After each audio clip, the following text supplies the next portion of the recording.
Welcome to Talking Tuesday. I am your host, Fancy Quant, and today we are going to talk about 5 years in review. Here is the final episode here of the podcast. So I did a video. I'll link it probably in the description below if you're on the podcast. If you're on YouTube, I'll put it down there as well. I did a video, though, from 0 to 30, 5 years ago on my 30th birthday, and I talked a lot about, some of my education, the process, getting into quant finance, my first job, and working up to that position that I had been in over at Santander. I talked a little bit about modeling and all these sorts of tips and things. And then I've blinked and all of a sudden 5 years has just flown by.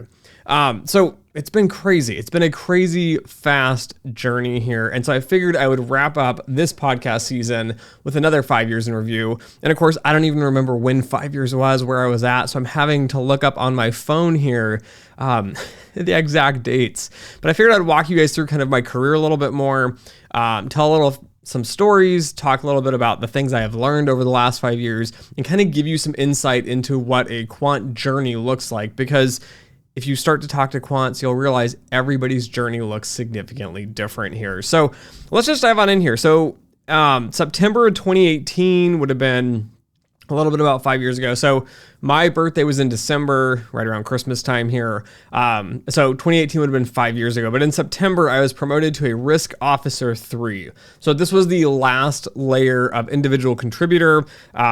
Again, they had different layers. They had like Risk Officer 1, 2. I believe I came in at a 2 at Santander. And then I got bumped to be a Risk Officer 3 at this point. It was good. I think this was the year from 2018 to 2019. This was probably my best year, or one of my best years at Santander, probably about all of 2018, all of 2019. I was working for my buddy Ching Chow, and I don't know how to say, we were just on fire. Like, we had so many projects coming in. The quality was there. Me and him just interact so well together that things just churned. Like, he would ask for things, I'd already have stuff done. We would go into great depth on these projects. We were doing at least double the load, I think, of a standard validation team, which was clear after we had to go and redo some work of other validation teams. But these were the highlight years of my career, my time at Santander. Everything was really clicking. It was very smooth. I felt like I was in the zone. I was reading papers. I had time to read papers and to do extra research. And I think we were doing like reject inference, which is a whole other area of credit scorecard modeling I'd never done. I was able to read that. I was presenting on neural network applications to credit risk. So yes, I was working on actually credit pricing using neural networks. Again, it never went anywhere. The firm didn't like machine learning. They didn't have the buy-in at that point. Again, we were using machine learning in other areas, but whole other side story on that. But it was that perfect time for me. I was busy. I was productive. I was getting a lot of stuff done. I was very, very happy with where I was at. I had really settled into my team. So I started at Santander on a different team, and then I got shifted to a new team. And it takes me about a year to adapt to a new team. It doesn't matter how much I like people or dislike people or whatever. It takes me a full year to really get into the nitty gritty details and learn who people are and trust people, and people start to understand me for some reason about a year mark as well. But it was just, we were really hitting strides at that point. And so 2018, 2019 were just great times for me. And then it came to a point where we were validating, I don't know what year it was in, but we were validating probably about then, these massive models that were generating $60 billion in originations per year. I think those numbers have now significantly dropped at the firm, but we were doing these massive models. I was not developing, I was on validation, which is where I've been most of my career. We ended up failing one of the origination models, which was a huge upset. It rocked the boat. We showed that things weren't done correctly. They needed to make changes, corrections. I don't recall the amount of time the originations model took, but I believe it was at least 6 months or more.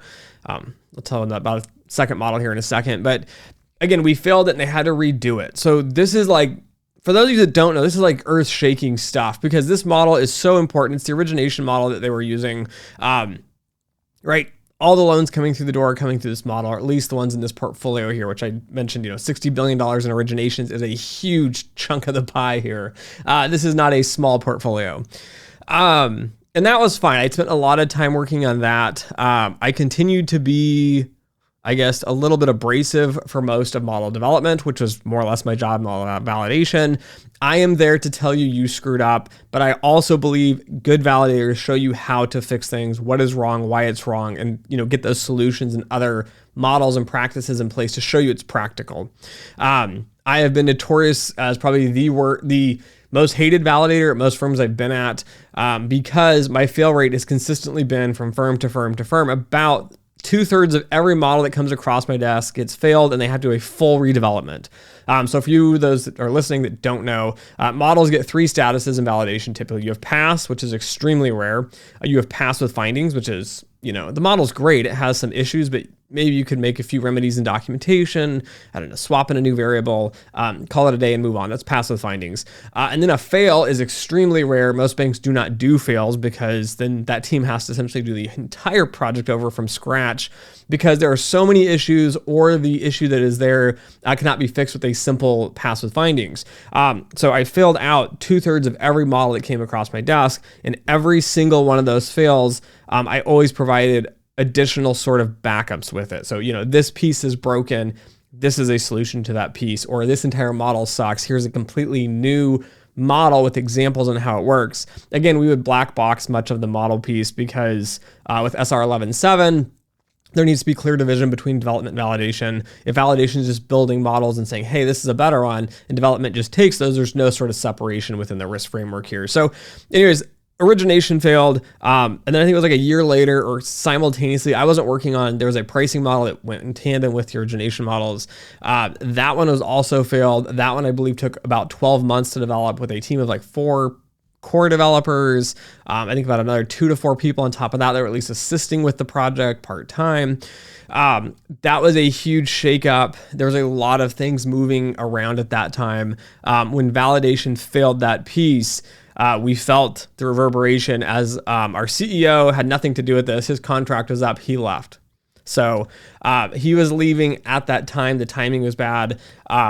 And then our head of validation got let go. And then a bunch of people on the development team got let go. It was just kind of this cascading effect. Again, timing of multiple issues here. All kind of working together. And right before this happened, though, in 2019, in September 2019 here, again, I got bumped from an individual contributor, which is a risk officer 3, to an associate director. So that is very, very fast. If you're curious, 1 year typically seems too short. Typically, they make you wait 2 years. I had some really good hands-on advising with our head of validation at the time. So big shout out to Rafiq. I always felt like I could talk to him. So one of the things I've learned over the years, one of the lessons he taught was always learn to communicate and work with your boss's boss as well. Now, this is a very dicey topic I have learned over these last 5 years. I think you should have some sort of relationship, right? Everything should go through your boss. Makes sense. But often when there is significant failures or issues or other things that need to be said, I think you should have a relationship with your boss's boss here. Now, you'll see as I talk about a few other examples in other firms, a lot of people take this as being undermined. They don't like it. They want to keep the hierarchy very structured and tight. But career-wise, I've realized those firms that tend to embrace this mentality of getting to know your boss's boss, they tend to do far better because there's a lot of clear communication. There's not a lot of fear around doing your job. People aren't as catty. Like, it's a nice, open, relaxing environment. And I was able to go to him and talk to him about a bunch of issues that were going on, reasons we were significantly behind on these massive projects that we had coming through the door. And, I went in and wrapped up this whole project in a week that was already a month behind schedule. They kicked a bunch of people off one of these projects. I took over the whole thing as an individual contributor and finished the whole thing out for him and said, hey, here's the project. It's done. Don't worry about it. And then we moved on. But I was able to use that leverage and explain to him, this is why these projects are held up. This is why we're having issues here. I like these individuals. I think they're great people. I think they have great intentions, but this is not working. We are not delivering. And when those sort of discussions were had, he goes, hey, why are you an individual contributor? Why aren't you a manager on these sorts of projects? And, I said, well, I've had the discussion back and forth. We were looking at hiring an associate director anyways. We had an open position. They wouldn't do the bump for me for a variety of reasons, which I understand, and I'll talk about here in a second. But we, it's just been a struggle, and I really got down to earth and explained, these are the issues we're having. We could really make validation a lot more efficient by doing these sorts of changes. And so he goes, done. We're going to bump you. We're going to make you an associate director. You're going to run the projects, at least some of these other projects now, because associate directors run small teams of people to get projects completed. And he went back to all the other managing directors underneath of him and said, hey, we're making a promotion. Dimitri's getting bumped up. So that was again in 2019. And so around this time here in about 2020, we saw our CEO leave at that time. So big shout out to Scott Powell. I never worked directly with Scott, but every single person I talked to, and as a validator, you work across not just validation, you work with model development, you work with the business units, so like the operations teams. Every single person I came in contact with that would mention something about Scott would say like, oh, he's amazing. He understands the business inside and out. And then I would hear from like validation and model development people, like he understands models very, very well, right? He's not a model developer. He's not going to be building models, but he understands the issues. He understands the key pieces here. And Santander, when I started, was failing CCAR. So a big piece of this was a push between Scott and my boss, or my head of validation, my boss's boss, Rafiq, when they brought in better people. They brought in more processes, more procedures. We really stood up validation and made it a really key contributing piece here. So for those of you that don't know, when the Federal Reserve fails a bank in a CCAR regulation, it's never because like the model accuracy. It's typically not because a model assumption, right? This is why I fail them as a validator. But the government fails firms, or at least historically has failed firms, not for the modeling piece specifically, but for the lack of governance around the modeling, the lack of governance around the risk processes. So there's something called ERM, which is enterprise risk management. Again, you have the quant side of risk. You also have a non-quant side of risk, which is more qualitative and reviewing processes and procedures and looking at economics. And there's a bunch to it. But we didn't have a really solid set of governance. Now, again, between Scott and Rafiq and a bunch of other people at the bank as well, right? It's not just the validation team, but Scott was able to get the right people in. We were able to elevate these things. We were able to get everything done. And we made a big push and we passed CCAR here. So he, I think, was a great executive. Every time I worked under him, again, I never worked directly with him, but he always seemed very happy, very smart, very on top of things. Everything seemed to run very smoothly, which I really appreciated, especially looking back after he left. Then when he left and when Rafiq left, and I think it was like 2020, maybe it's 2019, somewhere around there, 2020, 2021, somewhere 2020. In 2020, things started to change. They got rid of our head of validation. They ended up bringing in a bunch of other people. And I looked at these people's background and I'm like, they're not qualified, right? They don't have the skill set. They don't have the experience here. So I was like, well, maybe it'll be okay. So, given my 1-year rule I talked about before, I gave it a full year, right? Let me really get to know the new head of validation. Let me get to know the new processes, the new procedures, the new CEO. Where is the direction he's taking us? And after a full year from 2020 to 2021, I realized, as I had correctly addressed right at the beginning here, is the goal now was not to do really high quality validations and really high quality banking and risk management. The goal now is how do we get things as cheap and efficient as possible? And by efficiency, we mean we throw quality out the window to get more or less to something that's fast. So validations went from these long drawn out processes, which I get people didn't understand, especially on the senior side. But now when you take out our CEO, you take out our head of validation, you start taking out all the layers of people that understand why we were doing it. Now it was like, how do we get through this as cheap as possible? And validations turned in from a full replication model, challenges, looking at all the assumptions, writing really in-depth and detailed documentation, which is absolutely critical because most banks make all their decisions off models. If a model fails, businesses start to collapse and fail. But we went to this process now of like, how do we get there faster? How do we just, these models aren't that important, so let's just not really validate them that well. We're still going to look at a few things. We're still going to, adjust them. And so the difference was my opinion, again, of what the quality should be on a validation was no longer the standard. We were shifting to something completely different. We were downgrading quality. We were hiring people that weren't as qualified as they were replacing staff. And so I gave it a full year. I was not happy with the direction Santander was heading as a whole corporation. So I think the new CEO they had kind of ran things into the ground. I don't know why. never worked with the individual as well. So I can't really say what was the shift, what was the paradigm. But when we saw the new CEO come in, we saw the new validation heads come in, we saw a new chief risk officer come in, things were now heading in a very, very different direction from let's pass CCAR and be a very stable bank to how do we get efficient, cheap, and probably we're more focused on driving stock prices, my guess, and profits, which is fine. I mean, they work for the investors. That's what they do. But after a year, I realized, I love doing math and stats. I love digging into models. We were no longer doing this. I've spent a year here dealing with this, coping with this, trying to really understand why are we making this change here, right? I mean, I think one of the things I've done well at during my career is even though I don't agree with things, even though I am quite vocal, as many of you know that have worked with me, I can be a real pain in the backside. I do try to understand why you're doing something different. And after a year of this, I just couldn't do it anymore. And so that is when I left. But I absolutely loved Santander. It was my home. I still am in contact with my old employees. I guess call them ex-colleagues. I'm still in contact with them. Like when I had my daughter recently here, they all reached out to me and they texted me and they called me and they messaged me on LinkedIn and said, congratulations. Is there anything we can do? Just wanting to make sure you're doing well. Like I hadn't worked with these people again in probably 3 years now. I think it's about 2 years. And again, I'm still getting contacts. I still go to lunch with a few of them here and there. The banks were stable. They were reliable. Santander was really my home. It was very hard for me to make the decision to leave, to be honest with you guys. But I took that full year to really think about it, to see where we were headed.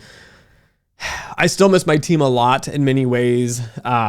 It's just Santander. I was there for, let's see how many years. I was there for 6 years. So it was a good, solid foundation. I knew people, again, in the New York office, in the Boston office, in the Dallas office. Like, I was well set. It was hard to make that move. Banks are very stable, consistent. And I had a great network around me that supported me. But as soon as that network started to fall away here at the senior levels, so again, those senior impacts affect your daily job, it was time for me to move on. And so in 2021, at November, I jumped ship and I found an opportunity at a smaller regional bank called Bianco ZK. I went there for 3 months. I'm not going to talk too much about this one, but Bianco ZK the goal was they were to bring me in to bring them up to Federal Reserve level of regulation. So if you're not familiar, the way that this works is that you have FDIC manages like everything from the smallest mom and pop shop credit union all the way through these fairly mid-size, I'm going to call them mid-size regional banks here like Bianco ZK. Their CEO that's been running Bianco ZK forever wants to grow it to be a larger bank. To do that, you're going to have to go from FDIC regulation now to the big boys, which is going to be the Federal Reserve here. So we call them FRB, Federal Reserve Board. To get to FRB standards, there is a night and day difference in the amount of regulation and the quality of regulation. Specifically, coming from the validation side, there's something called SR 11.7, which is a letter on the standards and processes and rules and kind of theory behind why you need validation, what it's there for. And so when I went, the goal is, I said, we're going to bring you in. We really want someone that's great at risk management, that understands a full spectrum here, not just validation. You need to know development and validation. And if you have a bigger picture of risk, you can put all these pieces together. We really want to get to that Federal Reserve Board set of regulations. So I did it. I took the job. I was like, this is going to be awesome. Small bank, right? Taking a step back. I don't have the stability. I don't have my team around me anymore. It's going to be a completely new team. But it's a new opportunity. It's an opportunity for me to grow. And I really want to get more into the risk side of things than just the quant modeling piece, because I have this strong belief that risk management at any firm is not being done very well, at least most firms, because you don't have someone that is very quantitative running these sorts of things. So having this weird skill set I have of mix of business and process and understanding like governance, as well as being able to do the very technical things of model development, model validation, bringing all this together, I was hoping to really get them to that next level. And we were all in sync during these sorts of interviews. Now, it turned out that they said one thing, but didn't really want to do that, because I came in and said, you need to make all of these changes. Again, it's going to take us some time, right? I'm not going to rock the boat right off the bat, but these sorts of things need to get upgraded. These sorts of things need to get changed. Their current head of validation was supposed to be retiring in 2 years, and then I was going to take over and replace them. I made these complaints and I was there that we need to go this direction. We need to make these changes. And then it turned into a personal attack on me. So I was brought in on a Friday to discuss these sorts of changes and kind of the issues I was having with the head of validation and how we would overcome them, right? I'm trying to understand you. And I remember going into this meeting Again, 3 months trying to get things set up, trying to analyze things. The head of validation was mad. I wasn't doing what he was asking. I wasn't doing what he was telling me to do. And I'm like, you gave me these 2 projects and I've done both of them. So I've already done what you've asked, but I'm here to fix this and make this an FRB firm. That's what you guys told me. And it was like, no. We don't want you to do anything. Just sit down, shut up, put your head down. And so when I had this meeting, I was explaining we need to figure this out. And so they brought us in. It was a personal conflict or I think kind of addressing it as, I think it was a firm-wide issue, but they brought us in. The CRO couldn't even get off his high horse to come down and actually talk to us. He had to put in one of his ERMs, enterprise risk management people instead, because they were going to now run validation and everything else. But they brought us into this room and they talked about it. And there was a lot of personal attacks against me of, I don't listen, I don't participate well, I'm not doing what I'm told to do, you're a bad person. And I'm like, okay, like maybe we're having a miscommunication here, let me take some notes. I'm like, okay, so you want me to do this. You want me to listen better. And when you say this, what do you mean? And then it was like, well, of course you know what I mean. I want you to do, and they laid stuff out. And I'm like, okay, you're saying one thing, but you're wanting something else.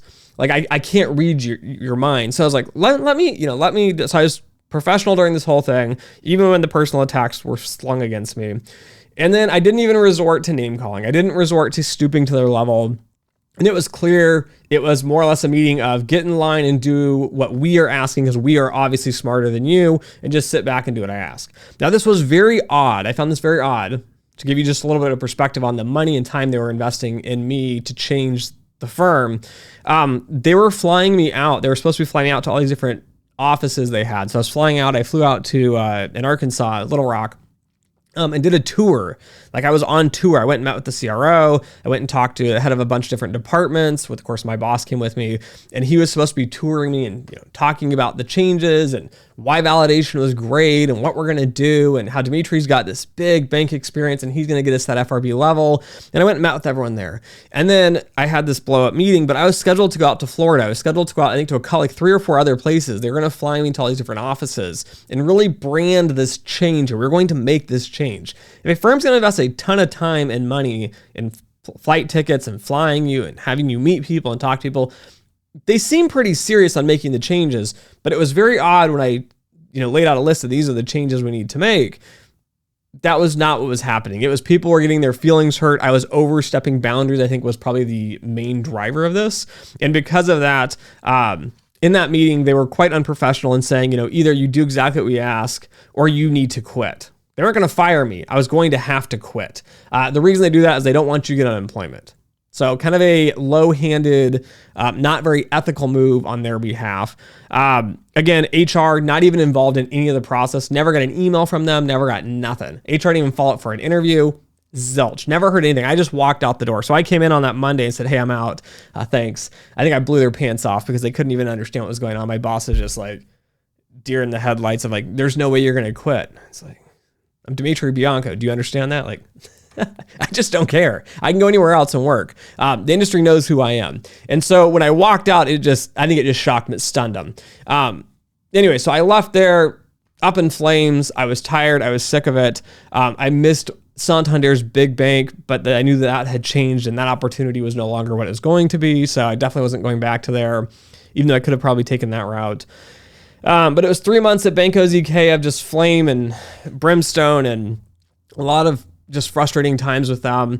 And then I went on to just take off time. So many of you know I made a podcast. I talked about it. I took off time. I'm very, very grateful for everybody in my network. When I announced on the YouTube channel, and I think I announced on LinkedIn as well, like I'm just taking time off. I just don't want to deal with it here because, we went from, again, this high point in my career 5 years ago, and all of a sudden Santander was starting to go down. And I'm like, I really want to do math and stats and depth and quality. I really want to add value to that risk management process. When that was going out the window, it's time for me to move on. When I went to Bianco ZK, again, they're saying one thing, but they're not really wanting to enhance their risk practices and make it a really solid bank. Then that was like, well, this is a blow up. There is a lack of, professionalism on their behalf too. I'm not going to deal with this. I'm out. So I walked from that after 3 months.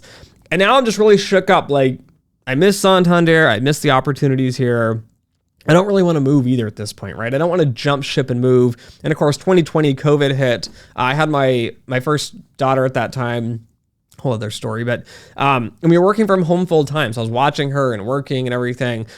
Everything was working great on the personal side of this. But it was just the market has changed, guys. The industry has changed significantly. Even when I'm seeing banks now, they're complaining a lot about the cost of validation, the cost of model development. I think a lot of people have fallen off the rails on just doing things to do things, which has cost them a lot of money and not given them a lot of value. There are very, very, very few people that understand risk from high level, the qualitative and the quantitative pieces together to get the maximum value out of that. And so I took time off. I was tired. I was worn out. I had this massive shop I'm sitting in today, if you can see. I had to finish building this. I was just at my wit's end. And so I took off, I believe it was like 5 months. And during this time, right, my network was reaching out. They had opportunities. They were discussing. I said, I'll think about it. I'll talk to you guys a little bit. A few people made me upset, giving me really odd offers that were not relevant to what I wanted to do, even though I clearly made this is exactly what I'm trying to do here. So I turned down a bunch of opportunities. I turned down working at the tech firms, as many of you know, to run be a manager there and run some data science teams. I turned down some other banks, and I just took the time to stop and think. And I think it was about, 3 weeks in. So my wife tells the story as well. Like after 1 week, right, I'm done with this. I'm taking a break. And then I'm starting to look for a job after a week. And my wife's like, stop. Just stop. Just stop doing this. Like, you need a break. You've had a rough go here. Things aren't really working out for you, right? You're having some conflict with this. You're starting to rethink what you're even doing here in the industry. Just take some time, like some actual time off, like at least a few months. So I was like, okay, I'll do it. And then a few weeks later, I think it was about a month in, an old colleague of mine reached out that I worked with at Santander that had left and did some startups and worked some other jobs as a data scientist and said, hey, there's this awesome company called Agora Data. And Agora would love to chat with you about this, right? I talked to my boss, the chief technology officer. And so I said, I'll discuss it. I'm not really looking for a job, but I'll chat with them. And they were awesome. It was a really fun interview process compared to what I've ever done in the past. Their chief technology officer, so shout out to Chad. He brought me in and it was fun. They had like a hackathon and I got to sit for one of the days of that week, then a full week of hackathons. I got to see that process. And then I went through this really long interview process one day. I was so tired, but excited at the same time. I got to meet, their CEO, their COO, their head of software development. Of course, my boss at the time, Chad, head of technology.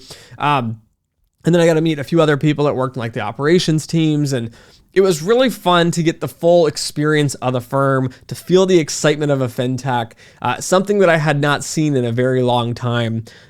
I look back again to the beginning of this 5 years here in 2018 at the end there. That was when I was having a lot of fun at Santander. That was the energy I had. Everyone was there to get stuff done.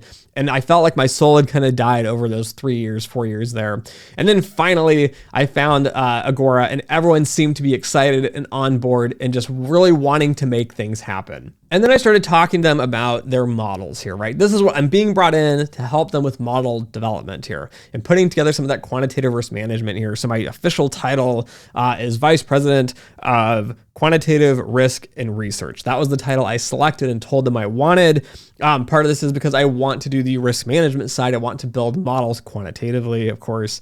And so we're doing model development and model validation, and we're doing some other risk things. And now I'm doing what I would call front office quant stuff. So more like strategic analytical pieces here, working directly with the businesses. My team and responsibilities has grown, but their modeling approach, they're different than a bank. It's a fintech, okay? They're using a different technology. They're using a different process. They're using a different strategy. And all of these sorts of pieces has been very interesting and very exciting for my development here. I've enjoyed it. I've had a lot of fun, right? I've had some ups and downs, right? Like every job. There's been weeks I'm like, oh, I don't want to go to work. And then there's like weeks I'm like so excited to get out of bed. And like I've been reading a new text and I'm applying this new modeling methodology to the models and we're doing something different. So they had a modeling process here, proprietary modeling process.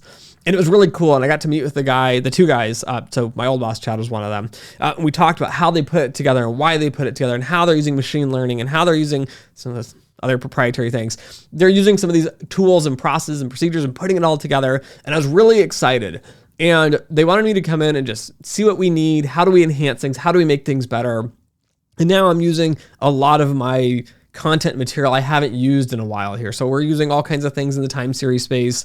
I'm using a lot of probability theory and measure theory now, which I didn't use that much in my past at the banks.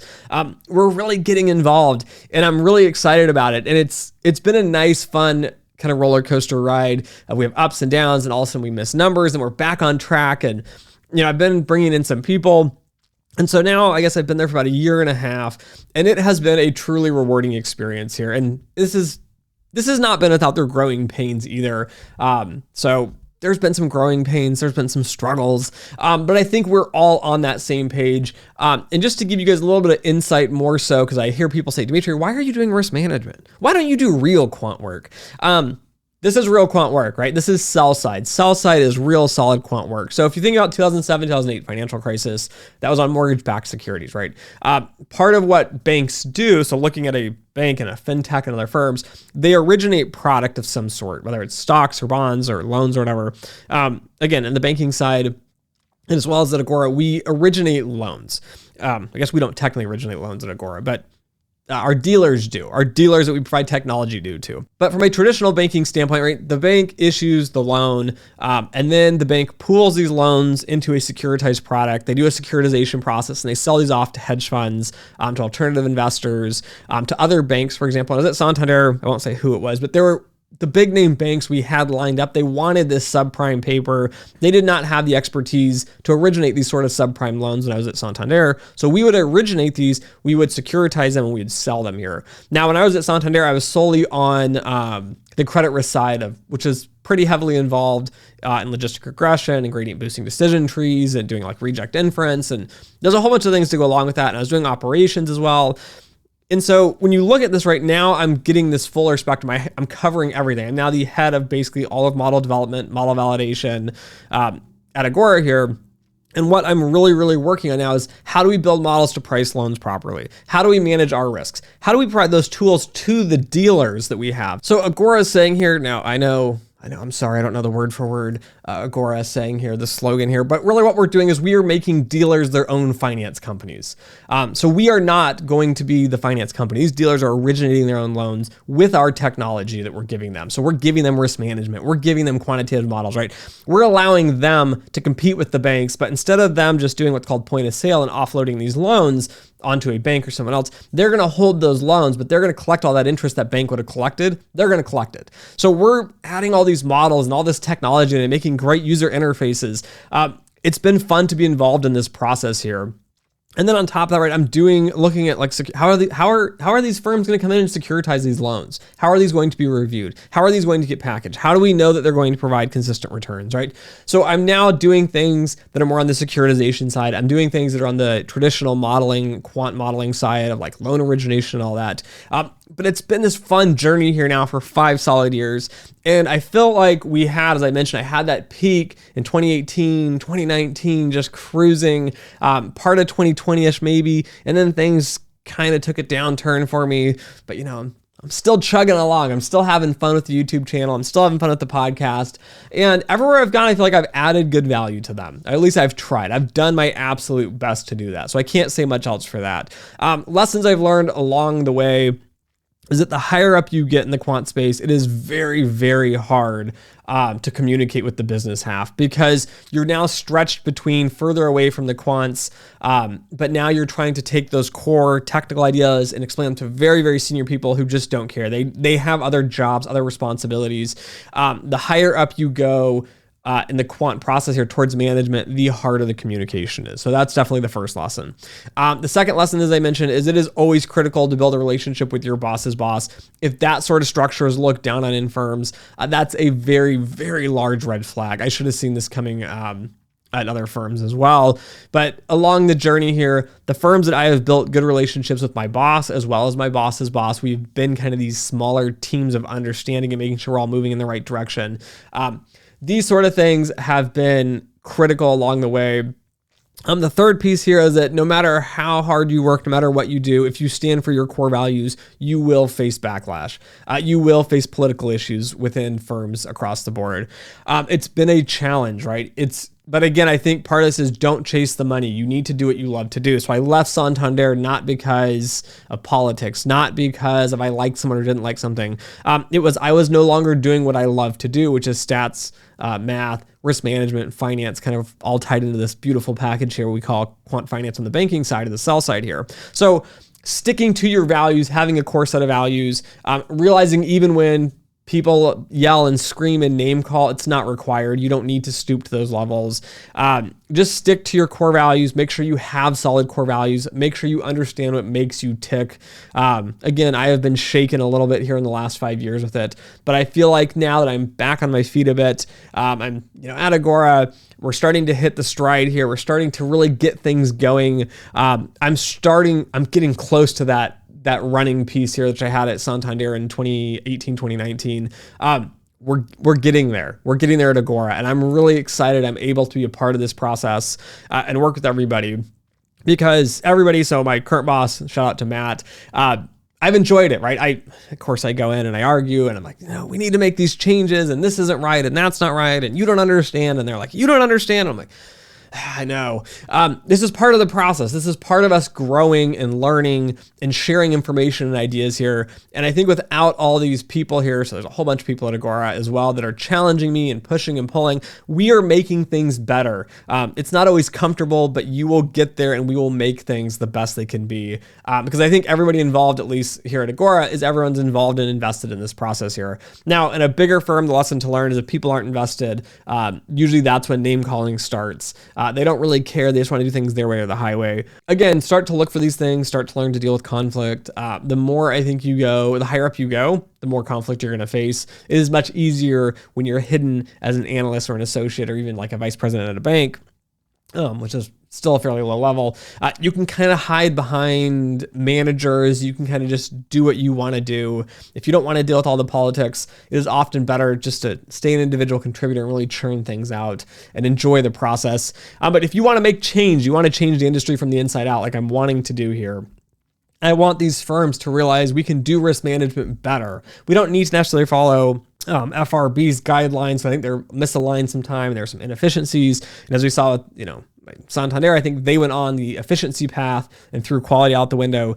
There's a balance that we need to do here, right? We can't just do every regulatory thing under the sun and hire millions of people and increase costs through the roof. But at the same time, I think we need to look at things from a risk perspective and say, hey, what is really adding value? Are the businesses even using the tools? If they're not, it's probably time to get new business people or to train them.